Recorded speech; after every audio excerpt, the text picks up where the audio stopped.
Thanks for joining us on Chicago Tonight. I'm Paris Schutz. Brandis Friedman will join us in just a moment. Here's what we're looking at. It was an unprecedented move when officials closed 50 public schools in 2013. We look back at the impact on those communities 10 years later. WTTW News finds former Alderman Kerry Austin collecting a pension worth thousands of dollars as her federal trial approaches. State lawmakers are set to resume budget talks after missing last week's deadline. The popularity of generative artificial intelligence is growing, as are fears of its potential impact. I just need a little minute out of your day to talk to them.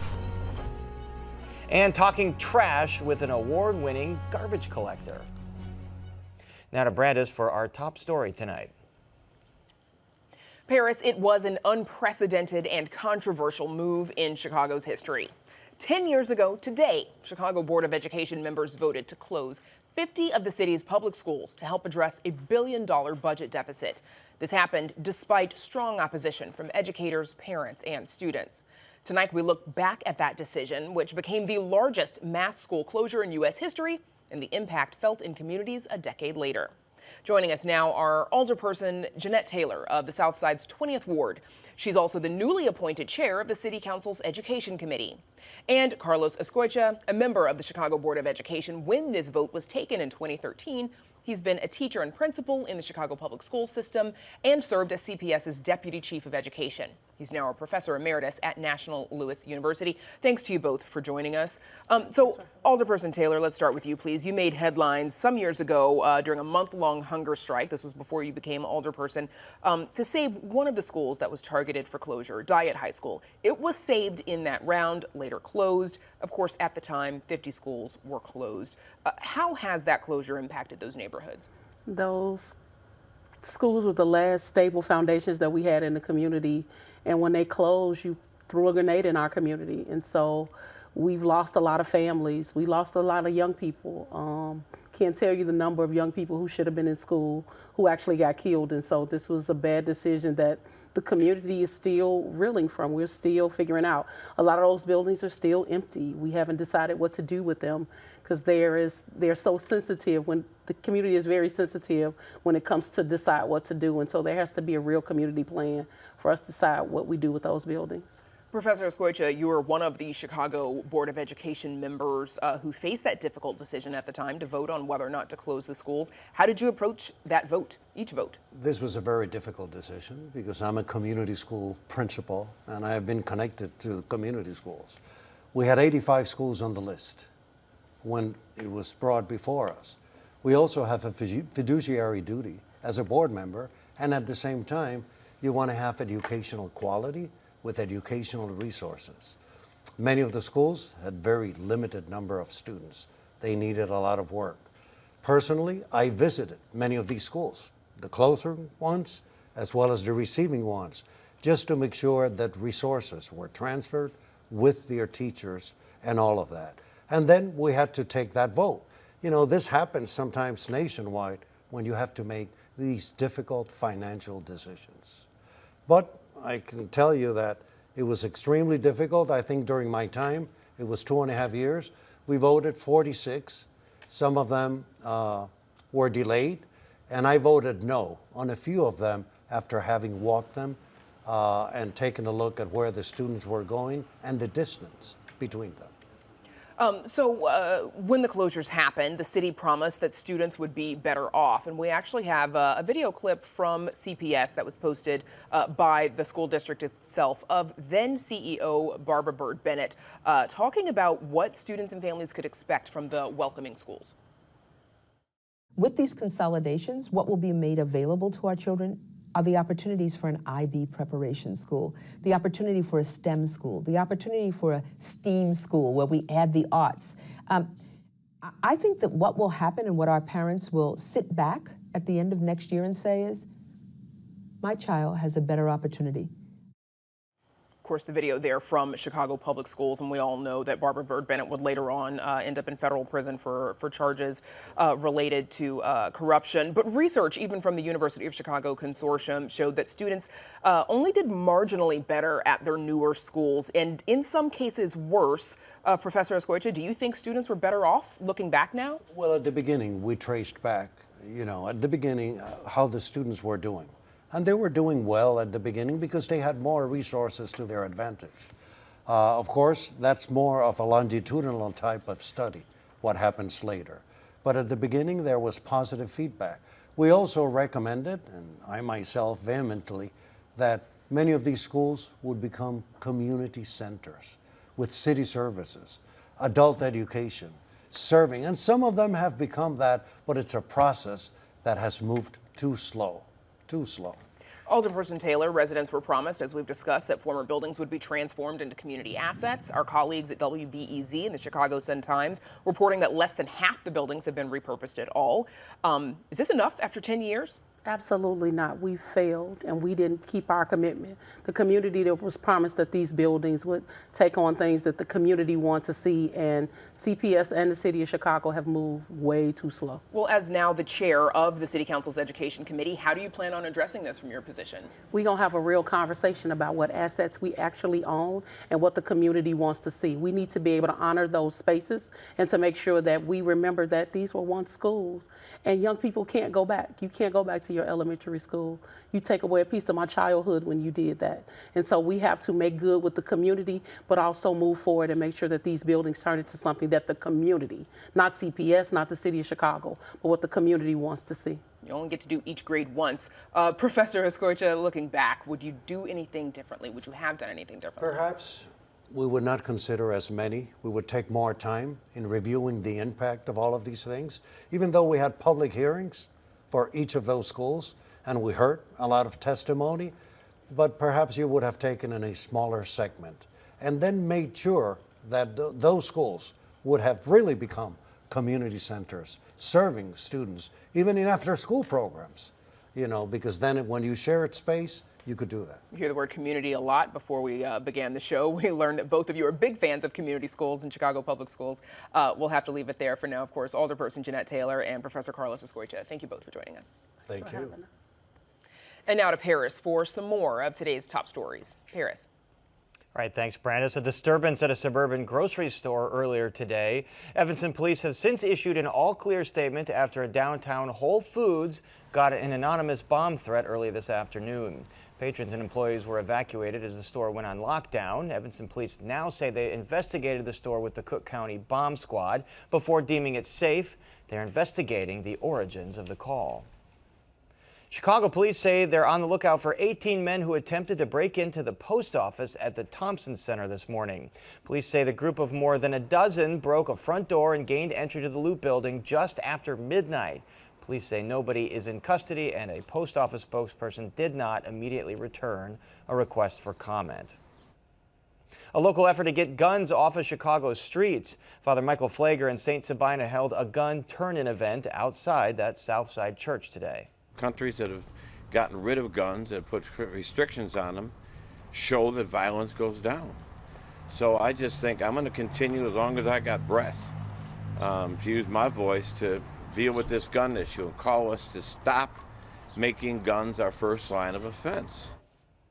Now, people who turned in working handguns were given $100 cash, $200 for working assault weapons. Up next, new details on pension payments for indicted former alderman Kerry Austin. Heather Sharon is with that story right after this. Chicago Tonight is made possible in part by Alexandra and John Nichols, the Jim and Kay Mabey family, the Polk Brothers Foundation, and the support of these donors.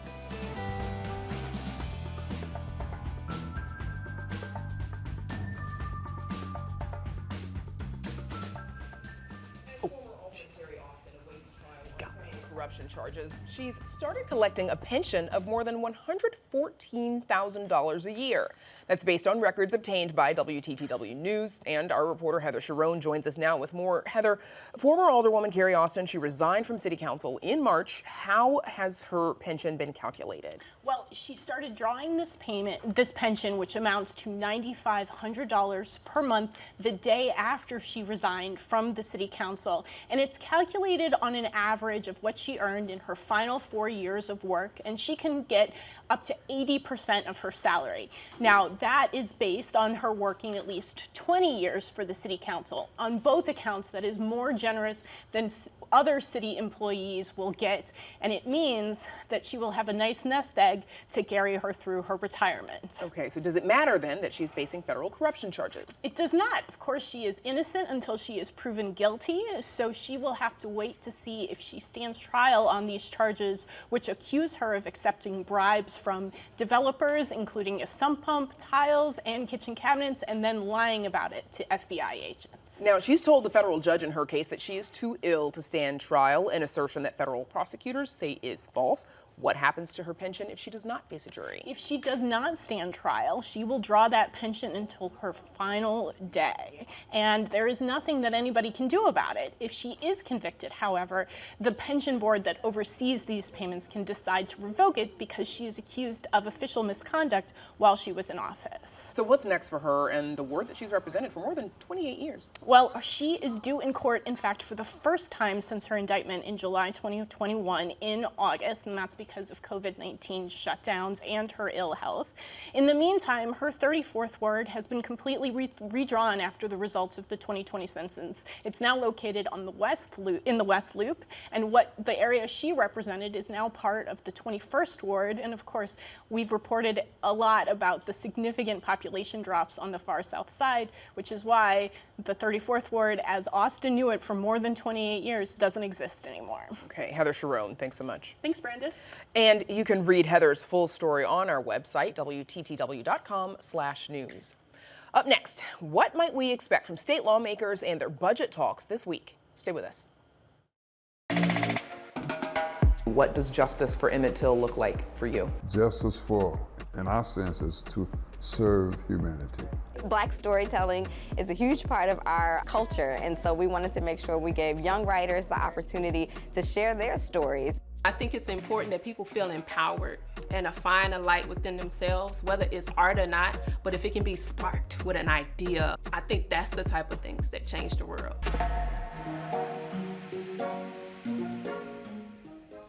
Illinois lawmakers were supposed to be off for a summer break. Instead, they're set to return to the Capitol this week to take care of unfinished business.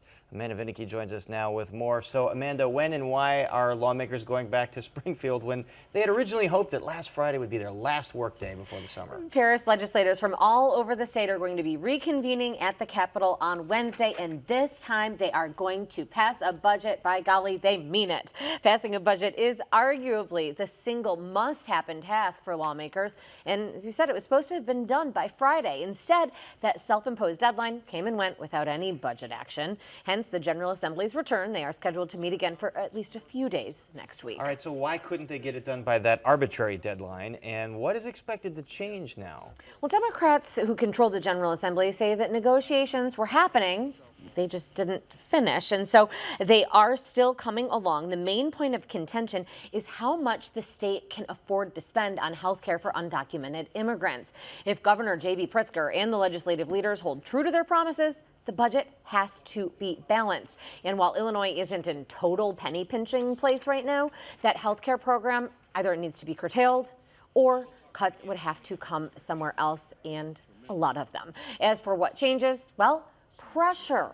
The Friday deadline, that was always an early stretch because the true deadline is May 31st. All right, so what happens after that? Well, that is when it gets tougher, Paris, to pass a bill come June. It requires a super majority versus a simple one. Now, granted, Democrats hold a historic number of seats, so the pressure, not as intense as it would be under divided government, say, but it is still a date that is circled in big red marker on the calendars of state leaders. Not getting it done by then would be really a black eye for lawmakers. All right, so no budget, but I do seem to remember a very testy exchange last week about bathrooms. What else did lawmakers do? Paris, bills galore on bathrooms and beyond. Pritzker is going to be asked to sign into law measures that would pave the way for an airport and Peatone, guarantee pay to certain temp workers, establish a statewide literacy program, give the Attorney General the ability to take legal action for the price gouging of generic prescriptions, and then also one that gives victims of deep fakes or digitally altered images and doxing the ability to file civil lawsuits. The doxing involves publishing private information about someone online without their consent and with malicious intents. And Paris, there are dozens more. I know that last one you mentioned, a lot of civil liberties groups are a little worried about that. We're going to talk about AI and that aspect of it in just a bit. But besides the budget, what else is left? Well, there is still plenty worthy of mention here in terms of what needs to be dealt with. One of those elements deals with Illinois' law that protects biometric information, so fingerprints, for example. Businesses say that the law goes too far, it's costing them too much, and they are looking for it to be scaled down some. In the nearly 2,000 cases that have been filed or settled, not a single case of harm has ever been proven. No data breaches, no lost information, but billions of dollars have already been paid out with more on the way. A bill that surfaced Friday, however, instead of curtailing, businesses say instead does the opposite and would make it more expensive for them. Other measures that just popped would regulate red light cameras, get Illinois contemplating moving to a ranked choice voting system, and would make changes to the state's program for licensed cannabis businesses. Now, we'll see which, if any of those gain traction. Those all could still change, by the way, as well. And Paris, there's something else that has to happen by that deadline, and that is that legislators have to get done drawing the boundaries of districts that will make up that Chicago elected school board. Advocates and outspoken parents groups so far are really unhappy with the first two attempts. That has proven no easy task so far, Amanda. It looks like a drive down I-55 is in your immediate future. Be safe. Thanks. All right, up next, as we alluded to, the pros and cons of AI technology, so please stay with us.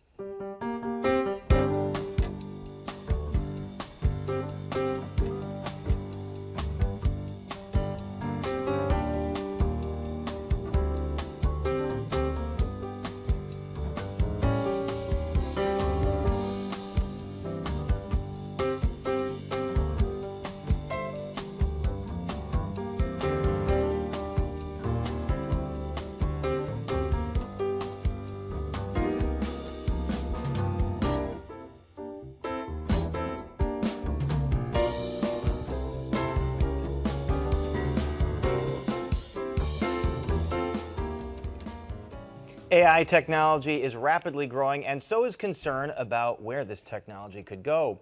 An apparent AI-generated photo going viral this morning shows a fake explosion near the U.S. Pentagon. Critics are saying it's an example of the problems that come along with the promise of artificial intelligence technology. But are some of the big concerns real or the stuff of overblown dystopian fantasy? And joining us live in person, in the flesh, Christian Hammond, professor of computer science at Northwestern University. We are two real people, not AI generated. It's good to see you. It's excellent to be here. Talk to you as always. So again, give our viewers just a basic rundown of generative artificial intelligence and how it works. Generative AI is strangely simple. If you take a look at, I don't know, 20, 30, 40, 100 million documents, you get to figure out how the different words follow each other. And all the language, what things called large language models, are really designed around, they've seen a whole bunch of documents, and they do one thing, and they do one thing unbelievably well, and that is guess the next word. I mean, that's what they do for a living. The image-based ones are in a similar vein, but they aren't as easy to control as the language-based ones. But they've also seen millions of pictures, images, and what they're doing is reproducing them. And they can process this at enormously fast rates. And to prepare for this, I had a little conversation with ChatGPT, like what are the important questions to ask about AI technology, and the ChatGPT gave me some good advice. So what are the intended and practical benefits, first of all, so far, before we get to the challenges? I mean, there have been some good things that have come about as a result of this. I think the thing that's stunning is that imagine that you had a copywriter, someone who you could describe what you want and they could write it out for you and write it out incredibly well, fluently, and you could say, no, I don't like it that way. Make it more poetic. Make it more like James Joyce. Make it more like Hemingway. I need it to be official, short and to the point. And you could have a conversation with that and it will always change the text. At the end of that process, you have been able to transform your ideas into language that you can communicate. And that is a powerful moment. The only thing is that it's a copywriter that doesn't know anything. Again, they're just relying on algorithms and all that. Recently, the quote-unquote godfather of AI, Dr. Jeffrey Hinton, left Google to warn about his concerns about the future of technology. Obviously, there's the concerns about misinformation. There's concerns about replacing folks in jobs, automation, that kind of thing. But these bigger, broader concerns that he's brought up, are these things we should all be concerned with? I would say no, not today. Not today. I think what Hinton did was the equivalent of you're out at a bar with a buddy, and he gets really, really drunk. And he says, I'm going to go drive home now. And you decide, I'm going to sit him down and explain the problems of alcoholism and the long-term effects on his body, all these horrible things that alcohol can do to you. When what you should really be doing is taking away his keys.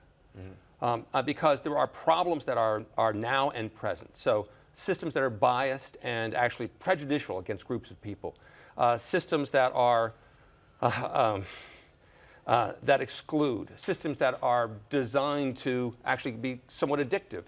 Systems that will cause depression in women from the age 13 to 23.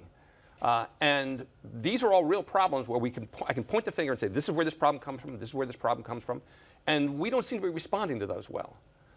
And I think that right now, there are a whole bunch of harms that we could actually address immediately, but we don't, because I have to admit, a Skynet is sexier than depressed girls.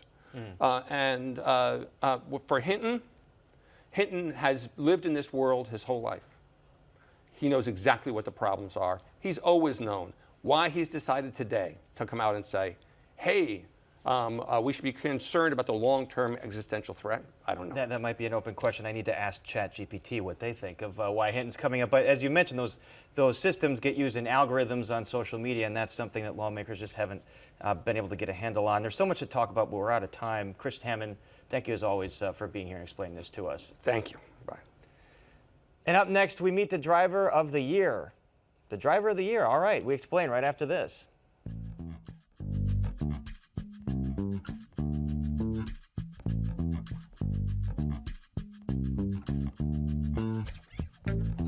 How well do you know the people who take away your garbage? You might want to get to know them after this next story. Every year, the National Waste and Recycling Association selects a driver of the year from 80,000 garbage truck drivers working for member companies. The driver who rose to the top of the heap this year is Felix Martinez, who drives a collection route in Mount Prospect for Republic Services and is known all around the cul-de-sac for his friendly nature. Producer Erica Gunderson met up with Martinez, the trash man whose customers say is a community treasure. I always tell people it smells like money to me, and it sure does. Most neighborhoods don't eagerly anticipate the weekly arrival of their sanitation engineer, colloquially known as the garbage man. I've always enjoyed what I've done. But most neighborhoods don't have a national award-winning sanitation engineer like Felix Martinez taking away their trash. That's a hard job to do. It's a benefit to our whole neighborhood that he's here. So we really appreciate him. What does it take to be named Residential Sanitation Driver of the Year? Well, safety comes first in what can be a very dangerous job. How you lift, the safety, how you lift, how you push, how you pull. This stuff back in the day, you just grab it and throw it. And of course, punctuality is a virtue. I try to get in here 5:15, half hour, get a cup of coffee. But where Martinez really cleans up is in customer service. Jan Stevens first met Martinez when he spotted her dragging waterlogged items out of her flooded basement while on his route. see he jumped right out of the truck and ran to me. That's somebody that automatically goes out of his way.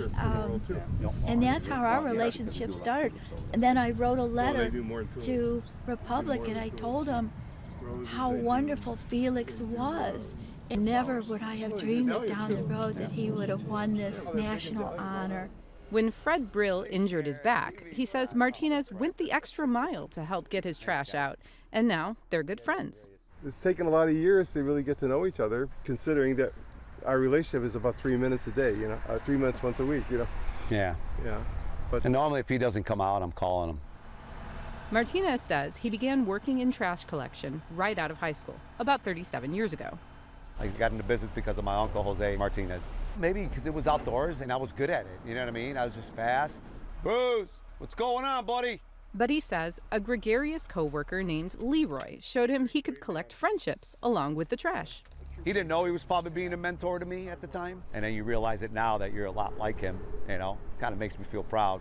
And in his 26 years working for Republic Services, Martinez says he's found all kinds of ways to help and connect with people on his route.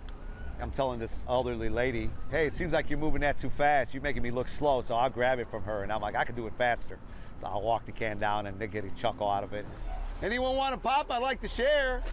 First bloom of the season. And he says taking a moment to make a friend is never a waste of time. I just need a little minute out of your day to talk to him. For Chicago Tonight, this is Erica Gunderson. And Martinez says if you'd like to get to know your neighborhood collector better, offering a cold drink on a hot day is always a good starter. It's great advice. And that is our show for this Monday night. Join us tomorrow night at 5:30 and 10. Now for all of us here at Chicago Tonight, I'm Paris Schutz. And I'm Brandis Friedman. Thanks so much for watching. Have a good night.